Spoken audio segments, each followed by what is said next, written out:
Hey Stampers, today I'm going to show you how to make this fun card. When you pull on the ribbon here, it opens up to reveal a fun little message. So I learned how to make this card when I was at the Stampin' Up! Convention. Shelly, our co-founder and CEO, showed us how to make it. So what you want to do is, let's start with a card base. And I have Smoky Slate here, and I have the fun birthday candle wheel here. So I'm just going to ink it up on my Smoky Slate ink pad. And let's see if I can do this nice and straight on camera. Off to the side and directly across. Well, it's a little crooked, but it'll do, right? At least the candles are all going the right direction. So that's how I started my card, and you can see that's how I made my background with the candle wheel in the background like that. So let's put that off to the side. Next step, you're going to need a couple pieces of cardstock. So I have this one here that I've already cut out with the peekaboo frames. And then I have this piece here. These are both Island Indigo pieces of cardstock. And you're also going to need a Whisper White piece. Okay, so let's focus on this piece here to start with. Now the peekaboo frames are made to open like a little frame. See, you can go peekaboo, open up like that.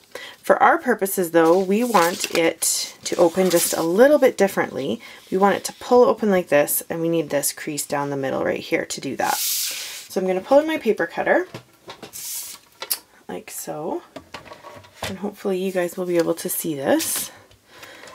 So what I'm going to do is I'm going to line up the bumpy side of my frame that I've cut along the 1 3/4 line. So that's this line here. Okay, and you can see because our paper cutter is so fantastic, that line goes all the way down. So I'm lining it up along that line, and I'm making sure these bumps are straight on the line along the bottom too. And then you want to make sure that you have your scoring blade for this, not your cutting blade. So you can see mine is marked with an S, so I don't mix them up. And you'll see on your blade you have this little pointer right there.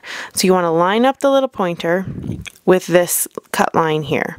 Push down and go across until the little pointer lines up here with this cut line here. Okay, and just go back and forth a couple times. You want that score line to be really, really easy to use. Okay, so you can see it's scored right there. Okay, and while you have your paper cutter out scoring, you're also going to want to score this piece here. And I scored it at a little bit over 1/4 inch at one end. So you can see like this, and I've already put a piece of sticky strip on it. Sticky strip is important because you want this to have good sticking power. Okay, so fold along that score line.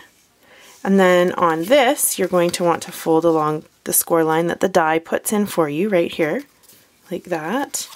And then the opposite way on the score line you put in. So you end up with this little sort of mountain. Okay, so I'm going to bring this piece back here, this piece that I have the sticky strip on. So you want to peel the red backing off your sticky strip like so. Now sticky strip is pressure sensitive, so I don't know if you noticed, but I was rubbing on it as I was telling you about where I scored, and that just makes the red backing release a little bit easier. So this part is a little bit tricky to get out. You almost feel like you need another hand here. Okay, so you're going to stick the top of, I need to fold this way. You're going to stick this edge here to this edge here. Okay, so it's going to be like this. Now sticky strip is not very forgiving, so once it's down, it's down. Okay, so you can see it looks like this now. So we've got this little piece, and we've made the mechanism that's going to make our card move.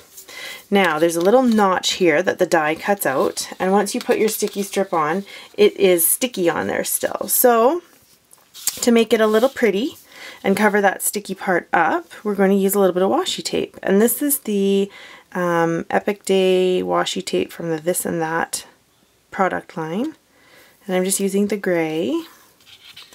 And we're just going to stick a piece on, like so. And then I'm just going to trim it. I'm going to trim it like this for now. That was pretty awkward, sorry. Put that to the side. And then I like to just trim it from the back. Okay, so you can see if I trim it from the back, I can get it right in line. Like that. All right.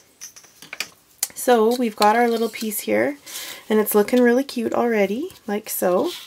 Now we need to put a backing on it so that when we put it on our card, our little message will show. So I have already stamped my little message here: to someone who makes others so happy. Now here's the trick when you're doing this. You only want to glue it on 3 sides. If you put glue on this side, your little mechanism won't work. You will have glued it down. And we don't want to do that. So take a little bit of your Tombow, and you just want a little bit. You don't want so much that your glue is going to squish out, because then again your mechanism won't work. So just a little bit along there, like that. Okay, and let's hope that I stamp this the right way. We want it to be this way, like this. Okay, and just give that a little rub along where you put your glue. And if we flip it back over, ta-da! You have a fun little card like that. So a couple finishing touches. I have this little stamped Happy Birthday Wishes oval to go on top of here. I only put adhesive on half of it because I do want it to move with my card also. I'm actually going to stick it over this way a little more. Okay, so we'll have something that looks like that, so it's not stuck on this side. Alright, and then to make your mechanism work, you're going to punch a little hole here, and you're going to tie some ribbon through it. So you'll see I've done that right here on my original card. There's a little hole in the end here, some crushed curry chevron ribbon. How much do you love that chevron ribbon? It is absolutely gorgeous. Just feed that through the hole, and then instead of tying your ribbon in a knot, just wrap a little bit of baker's twine around it and tie a bow if you can, or a knot. So I used the Island Indigo baker's twine on there. And just like that, you have a really super fun little card that moves. So who wouldn't love to get a card like this?